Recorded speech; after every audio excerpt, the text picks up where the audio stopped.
Carta de Tiago, capítulo 1, versículo 26. Todos acharam? Diz assim: se alguém se considera religioso e não refreia, ou controla sua língua, engana seu coração e sua religião é inútil. Vou ler de novo. Se alguém se considera religioso e não refreia, ou controla sua língua, engana seu coração e a sua religião é inútil. Pode sentar-se, fiquem à vontade. Queridos, na Bíblia viva, interessante, diz assim: se alguém diz que é cristão e não controla a sua língua ferina, está apenas enganando-se a si mesmo, e a sua religião não vale muita coisa. Que palavra! Já é a mensagem em si, um versículo como esse. Queridos, a carta de Tiago é com certeza a que mais aborda aí a questão dos pecados da língua em todo o Novo Testamento. Todo o Novo Testamento.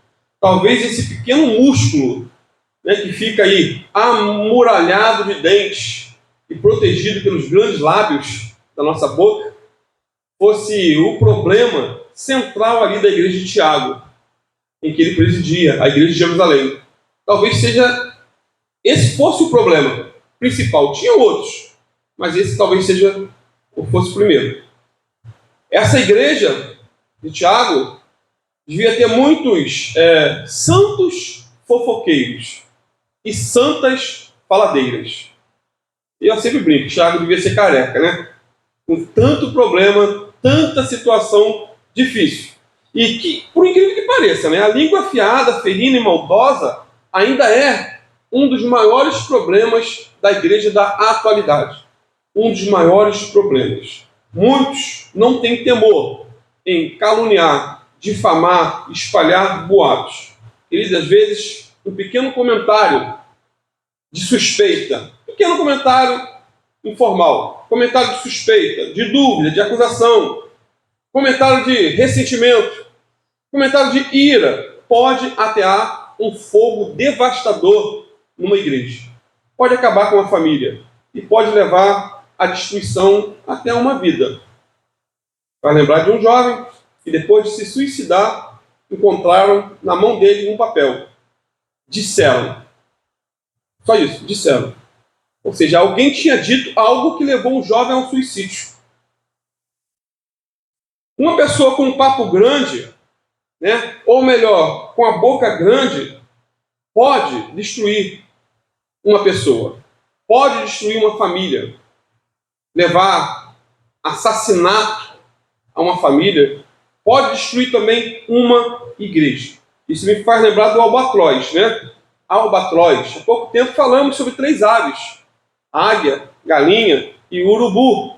E aprendemos muito com essas aves.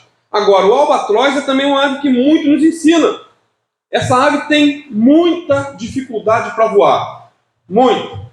Seus voos são baixos, curtos e dramáticos. Além disso, a aterrissagem do albatroz é geralmente desastrosa. Desastrosa. Muitas vezes, essa ave chega a se machucar na hora do pouso.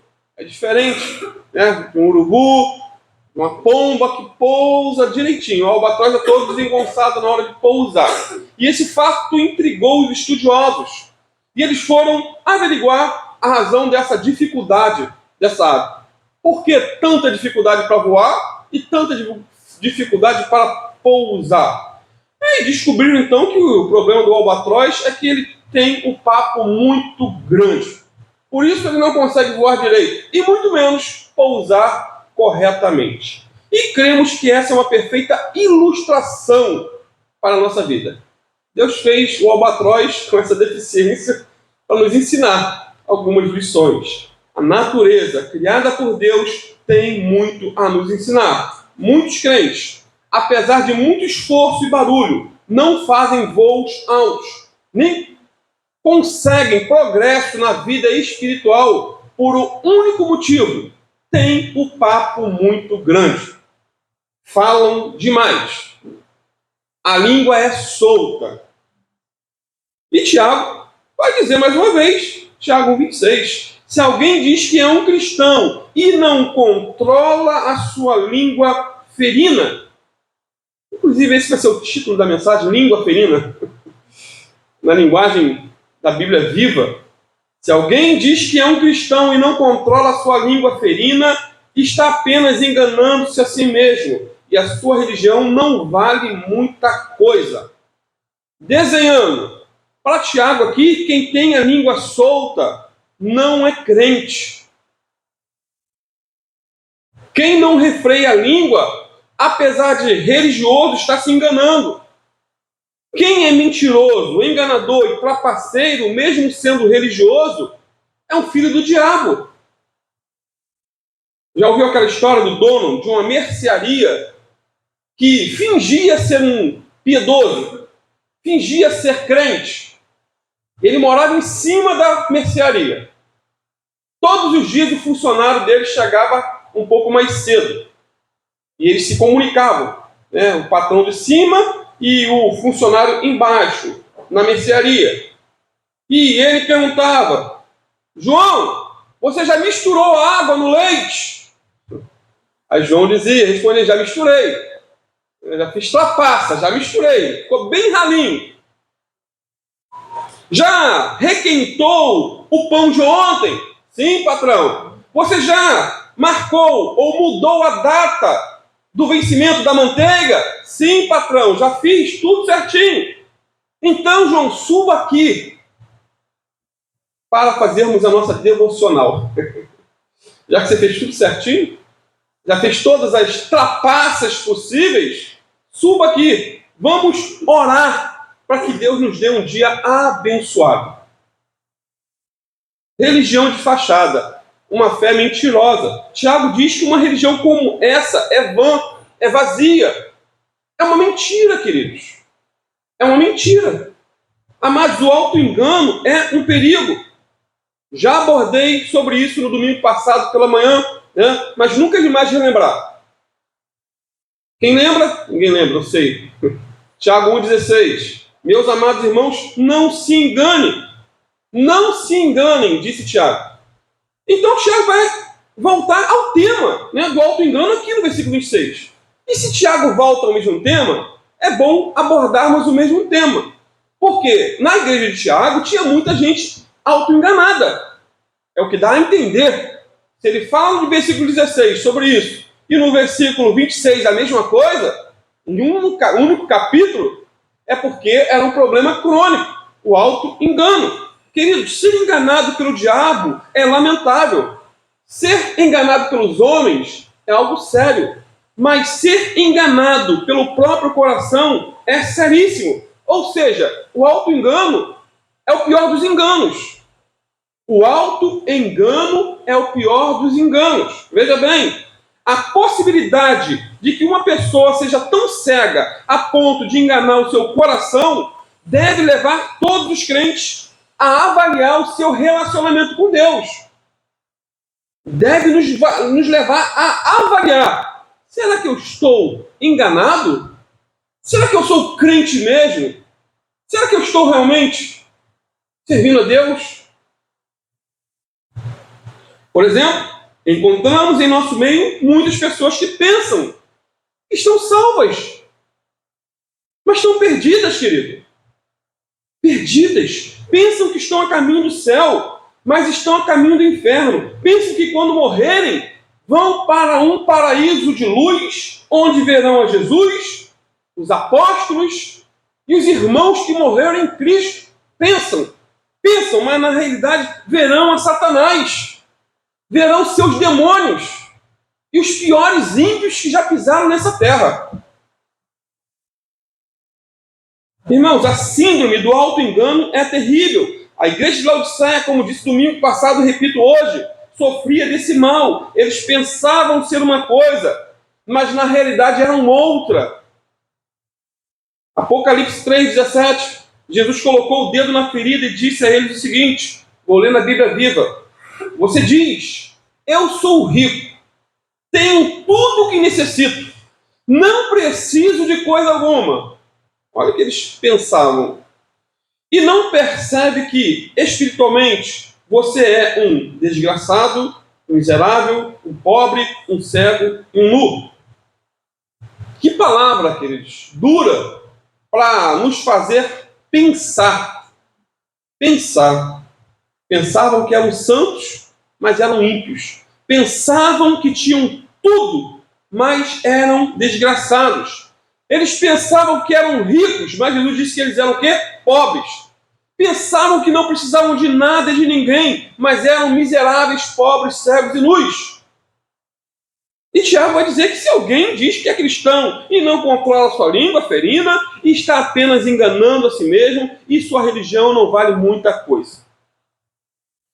Queridos, para Tiago, a fé cristã não era simplesmente uma questão de normas e regras, mas um estilo de vida transformado por Deus. Um estilo de vida transformado por Deus. Não basta ser religioso, mas ser transformado. Sabe qual a grande verdade? Muitos se consideram bons religiosos, porque frequentam a igreja, oram, jejuam, leem a Bíblia, são ofertantes, são dizimistas. Muitos dão nota 10 para si mesmo, porque não falta um culto. E participam das orações. Dão nota 10 para si mesmo. Mas para Tiago, queridos, essas coisas que são corretas, sim, e devem ser praticadas, podem ser apenas uma demonstração externa de uma religião inútil e vazia, que vai nos conduzir somente para o inferno. Pode ser. Que o Senhor nos ajude e tenha misericórdia de nós. Agora, como saber se eu estou no auto-engano ou na verdade? Como saber se a minha religião ou a minha fé é verdadeira ou é uma falácia? Como saber se eu sou um crente genuíno ou crente fake? Na época em que se fala tanto de fake news, existem os crentes fakes. Como saber se estou a caminho do céu ou a caminho do inferno? E Tiago vai direto ao assunto dizendo, se você não guarda a sua língua na boca, a sua religião é nula, é vazia. Tiago era bem prático, por isso que ele é o provérbio do Novo Testamento. A Bíblia, a mensagem, esse versículo abre um pouco o leque do entendimento. Diz assim, qualquer um que se considera religioso, mas fala demais, está se enganando. Esse tipo de religião é mera conversa fiada. Conversa para boi dormir. Querido, sabe por que Tiago e os demais livros da Bíblia tratam tanto desse tema, do tema da língua? Simplesmente porque a língua apenas revela o coração. A língua apenas revela o coração. O que sai da nossa boca é o resultado daquilo que foi produzido dentro. Irmãos, a língua funciona como um aferidor do coração. A língua é como uma radiografia que revela o que está lá no nosso interior. Revela o que está lá dentro, onde só Deus conhece. Ou seja, não é coração puro se a língua for impura. Não há uma língua santa se o coração for um poço de sujeira. É impossível. Não há cristianismo verdadeiro sem santidade da língua. Não existe. É impossível. Portanto, se a língua ela é peçonhenta, se a língua é má, se a língua é afiada, ferina, suja, descaridosa, a religião de tal pessoa ela é oca, vazia, nula, inútil. Uma língua maldosa fere como espada, destrói como fogo, mata aqueles como veneno. O Salmo 52 tem um texto que nos faz pensar. Esse Salmo 52, eu vou estar lendo, versículo 1 a 5. Por que você se vangloria do mal, ó homem poderoso? Se o amor leal de Deus perdura em todo o tempo. A sua língua trama destruição. É como navalha afiada, cheia de engano. Você ama o mal mais do que o bem, e a falsidade mais do que dizer a verdade. Você ama toda palavra maldosa, ó língua mentirosa. Saiba que Deus o arruinará para sempre. Ele o agarrará e o arrancará da sua tenda. Ele o desarraigará da terra dos vivos. Você não conhece o contexto desse salmo, né? Ele retrata o terrível episódio da matança dos sacerdotes da cidade de Nobe por causa da língua venenosa de um sujeito chamado Doeg, o fofoqueiro. Daí é outro título da mensagem, né? Doeg, o fofoqueiro. Queridos, esse Doeg inventou uma mentira para Saul, dizendo que Davi estava associado ao sacerdote Aimeleque.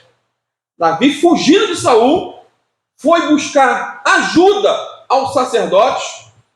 O sacerdote não sabia que Davi estava fugindo de Saul. E Davi pediu alimento, pediu a espada, e ali estava a espada de Golias, que ele havia matado quando jovem. E o sacerdote atendeu a Davi.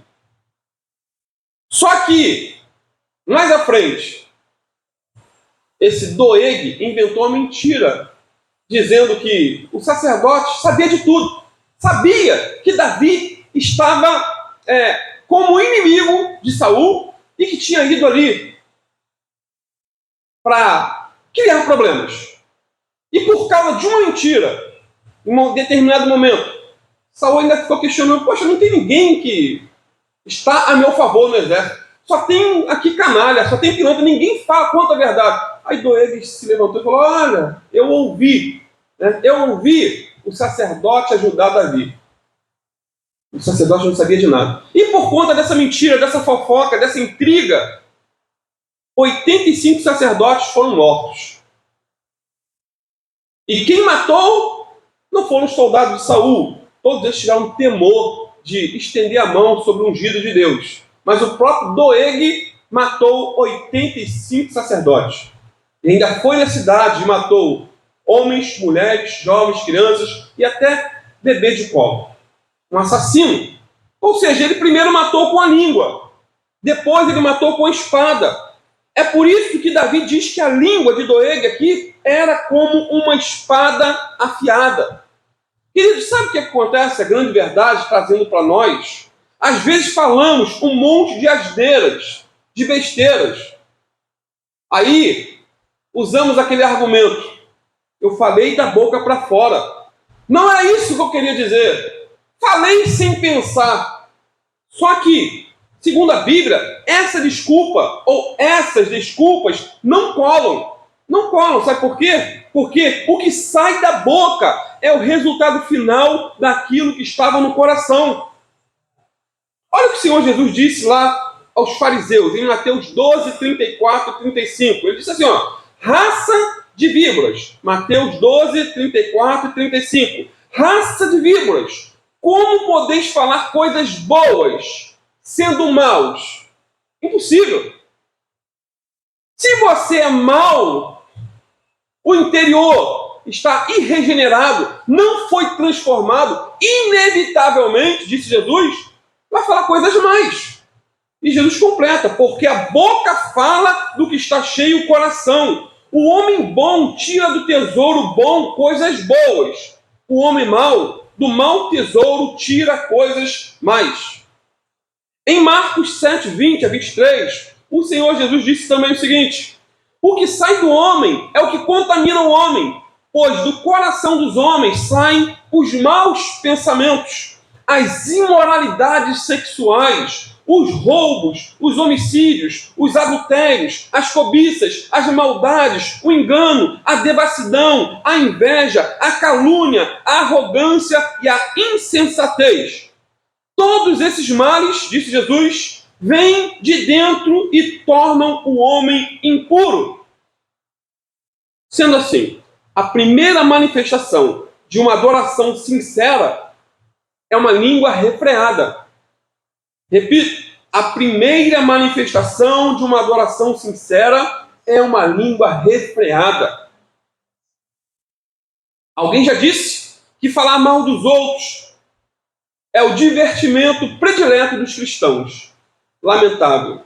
Falar mal dos outros é o divertimento predileto dos cristãos. Epiteto, filósofo, observou que há muito tempo atrás, que a natureza deu ao homem uma língua e 2 orelhas, para que escutemos 2 vezes mais do que falamos. Interessante, né? Uma língua e 2 orelhas, para que escutemos mais ou 2 vezes mais do que falamos. Provérbios 6, versículo 19, diz que semear contenda entre os irmãos é o pecado que Deus mais abomina. Semear contendas, disse-me disse, fofoca. Provérbios 10, 19 diz que na multidão de palavras não falta transgressão, mas aquele que controla a sua língua é sensato. Provérbios 13, versículo 3 diz que quem guarda a sua boca preserva a sua própria vida, mas quem fala demais acaba se arruinando. Provérbio 18, 21 diz que as palavras matam e geram vida. Podem ser veneno ou um doce de primeira. Na linguagem da Bíblia, a mensagem. Você é quem decide. Veneno ou doce de leite? Queridos, a língua é um pequeno órgão do corpo humano, mas com um potencial incrível, tanto para a destruição como também para a edificação. Potencial incrível. John Wesley, por exemplo, usava esse pequeno membro para pregar as boas novas do Evangelho de Jesus Cristo. Ele pregou, em média, 780 vezes por ano. Imagina, o homem tinha dom de língua, falava muito. E pregou 780 vezes por ano durante 54 anos, ininterruptamente. De 3 a 4 vezes por dia ele pregava. Esse homenzinho, que media apenas 1,66 m, pesava menos de 60 quilos, dirigia-se a grandes multidões, pregando a palavra do Senhor. E quando as igrejas fecharam as portas para ele, ele ia para as áreas públicas, para o ar livre, pregar a palavra. Quando a igreja do pai dele fechou a porta para ele, ele pregou no túmulo, em cima do túmulo do pai. Ou seja, John Wesley usava muito a sua língua, muito, mas para o bem, para pregar as boas novas da salvação em Cristo Jesus. Billy Graham é um outro exemplo de alguém que percorreu o mundo inteiro, pregando a palavra de Deus, usando a sua língua para a glória de Deus, para transformar vidas, para tirá-las do inferno para o céu, porque era cheio do Espírito Santo. E o que falar do evangelista alemão, morto em 2019, se não me engano, Reinhard Bonk, que levou a Cristo milhares e milhares de vidas. Queridos, certa feita, numa só cruzada evangelística em Lagos, na Nigéria, ele levou a Cristo mais de 1 milhão de pessoas, em um só apelo. Um só apelo. Isso se deu em novembro do ano 2000 e entrou para a história como a maior reunião evangelística de todos os tempos. Está disponível no YouTube a pregação completa. Ele pregou em João 8 sobre a mulher adúltera. Uma mensagem bíblica, uma mensagem profunda, impactante, confrontadora. Eu já assisti essa mensagem muitas vezes. Então, esses são os bons exemplos de um uso disciplinado da língua. Eles não refreavam a língua para pregar o evangelho, mas refreavam a língua para falar mal dos outros, caluniar outros pastores, difamar alguém. Por outro lado, temos exemplos e mais exemplos de pessoas que ao longo da história usaram a língua para disseminar o ódio, para disseminar a mentira. Pessoas que usaram esse pequeno membro que está no nosso corpo humano para disseminar a desgraça e a destruição. Adolfo Hitler, queridos, foi um exemplo típico. Foi um homem com a língua afiada. Quem nunca ouviu falar de Adolfo Hitler, é proibido no mundo colocar o nome do filho de Adolfo Hitler. A língua desse homem era demoníaca. Ele era um orador nato, falava bem, mas usou sua língua e sua vida para arruinar centenas e milhares de vidas. Dizem os historiadores que Hitler tinha uma eloquência incrível. Eloquência é a arte de convencer pelas palavras. E ele era eloquente, falava bem. Por horas, as pessoas, seus soldados, ficavam como que hipnotizados. Era uma unção demoníaca.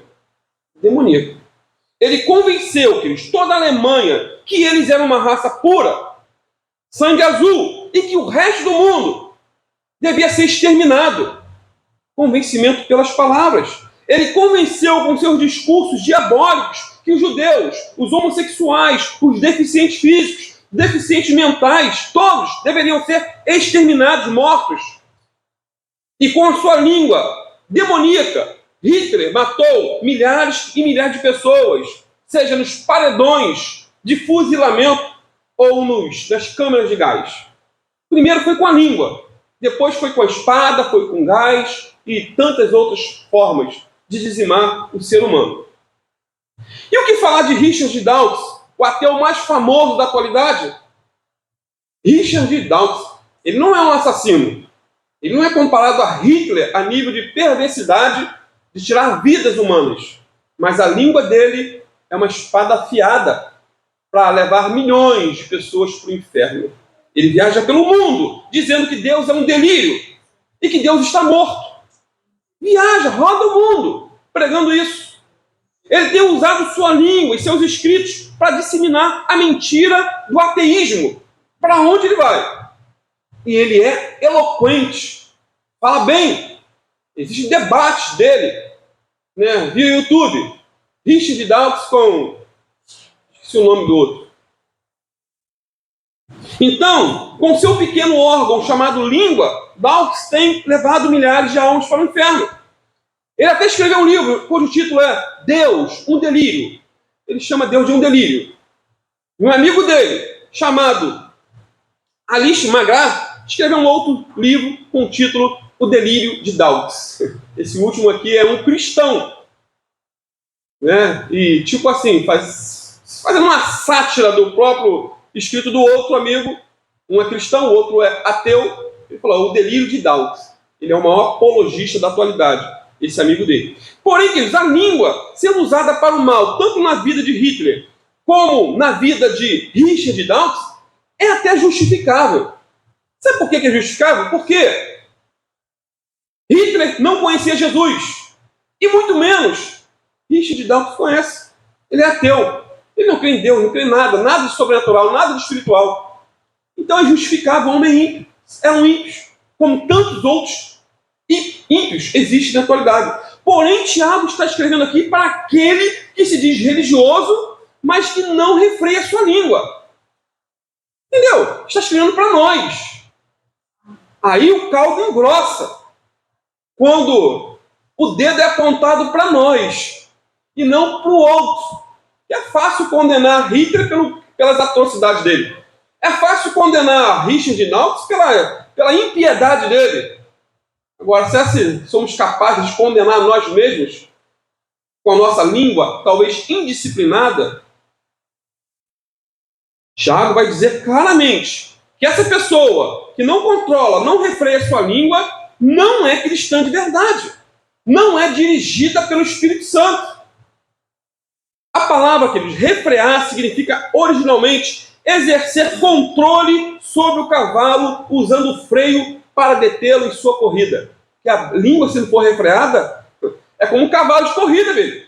Sai, e se for um cavalo não domado, sai criando problema. Só o Espírito Santo para domar esse pequeno membro. Refrear a língua aqui é visto por Tiago como um dos sinais da verdadeira religião, ou do verdadeiro cristão. Até porque o domínio próprio é fruto de quê? Do Espírito Santo. Domínio próprio. E para se refrear a língua é fundamental esse fruto. Mais à frente, lá em Tiago 3,2, e vamos estudar mais em detalhes, o próprio Tiago vai dizer assim, porque todos nós tropeçamos em muitas coisas. Se alguém não tropeça no falar, é perfeito varão, capaz de refrear todo o corpo. E eu concordo plenamente com o Tiago quando ele diz que tropeçamos em muitas coisas. É ou não é? Quem não tropeça em muitas coisas? Quem nunca falou mal de ninguém? Quem nunca fez uma fofoca? Atire a primeira pedra. Quem nunca praguejou, murmurou, ainda que de forma clássica, murmuração. Eu ouvi falar de um rapazinho que ele era tão otimista, mas tão otimista, ele via a bênção em tudo. Furou o pneu, glória a Deus, Deus me deu um livramento, eu ia bater em algum lugar. Está chovendo, glória a Deus, vamos agora, nos cobrir, está bem quentinho, Deus fez as estações do ano. No verão, ele estava dando glória a Deus por tudo. Bom, fica mais à vontade, roupa bem, tranquila, dá para refrescar, ir para uma cachoeira, tomar um banho. Em tudo ele via o ponto positivo. Ele não abria a boca para falar nada de ruim de ninguém. E os amigos ficaram intrigados. Pô, tem que ter alguma coisa de ruim. E vamos conseguir arrancar alguma coisa de ruim da boca desse jovem. Perguntei, e o diabo? O que o diabo tem de bom? Aí ele parou, pensou, falou. Ele era roceiro, né? Bichinho trabalhador ele, hein? Trabalhador, perseverante. Ou seja, o cara viu até qualidade no diabo. Quem nunca murmurou, quem nunca praguejou, quem nunca proferiu uma mentira, até mentira chamada comercial ou emergencial, diga que eu não estou dando. Quem nunca discutiu e nessa discussão feriu com palavras as pessoas que mais amava, queridos? Quem nunca disse algo que não deveria ser dito? Falou num tom errado, para a pessoa errada, na hora errada, e criou uma confusão. Muitos divórcios acontecem por uma palavra maldita. Então esses são os pecados da língua. Porém o cristão ele é dirigido pelo Espírito Santo. Nunca é tarde para mudar. Não encher a boca de água, mas encher o coração do Espírito Santo. O cristão recebe ajuda do alto para controlar esse pequeno membro chamado língua. Até porque uma língua controlada significa um corpo controlado, mas uma língua desgovernada provoca grandes tragédias. Grandes tragédias. Queridos, os pecados da língua são tão abundantes que dá para escrever livros e livros e livros. Não por mim, mas para quem tem uma sabedoria fora do comum. Mas pecados da língua, muitos. Mentira, maledicência, murmuração, calúnia, difamação, fofoca, intriga, piadas imorais, palavrões, etc. São alguns dos pecados desse pequeno membro do nosso corpo chamado língua. Porém, não adianta tentar refrear a língua se o coração não for transformado. Não adianta. Pastor, a partir de agora eu vou segurar, vou fechar a boca, vou botar um zíper, Pedir a irmã Zilda, que é costureira, irmã Zilda, faz um zíper aqui, na minha boca. Eu vou abrir só para comer e beber água, depois eu fecho. Você consegue imaginar um zíper na boca? Não adianta refrear a língua se o coração não for transformado, esse é o ponto. Não adianta encher a boca de água para tentar controlar as palavras. A mudança deve começar de dentro para fora. De dentro para fora. De dentro para fora. Tem até um hino, que diz de dentro para fora. Vou tentar cantar aí. De dentro para fora. Transforma o meu ser. De dentro para fora. Portanto, precisamos orar aquele hino. Senhor, dá-me um coração igual ao teu. Coração disposto a obedecer. Cumprir todo o teu querer. Dá-me um coração igual ao teu. Precisamos orar, como o salmista orou no Salmo 141:3. Ó Senhor, ajuda-me a tomar cuidado com o que falo. Ajuda-me a não falar o que não te agrada. Temos que vigiar como Davi vigiou no Salmo 39:1. Vigiarei a minha conduta e não pecarei em palavras, porém mordaça na minha boca, enquanto os ímpios estiverem na minha presença. Portanto, queridos, quando recebemos uma nova natureza essa, produzida pelo Espírito Santo, nossos lábios falarão pouco no sentido de falar mal, mas com conteúdo. Não usaremos a nossa boca para mentir, para denegrir a imagem do outro, nem espalhar contenda entre os irmãos, mas teremos o freio do Espírito Santo nos conduzindo em cada palavra. Se tiver que falar muito, que falemos bem, que preguemos o Evangelho, que evangelizemos. 1 Pedro 3:9, estou concluindo. Não paguem mal com mal, nem insulto com insulto. Ao contrário, bendigam, pois vocês sabem que para isto foram chamados. E assim receberão bênção por herança. Pois quem quiser amar a vida e ver dias felizes, guarde a sua língua do mal e os seus lábios de proferir mentiras.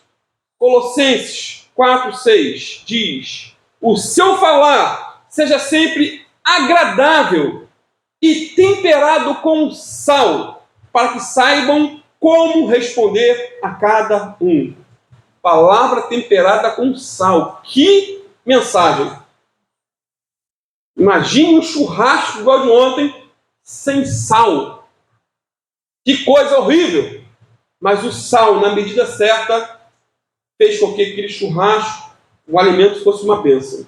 Então, Paulo diz: o seu falar seja sempre agradável e temperado com sal, para que saibam como responder a cada um. Que o Senhor nos capacite. Amém?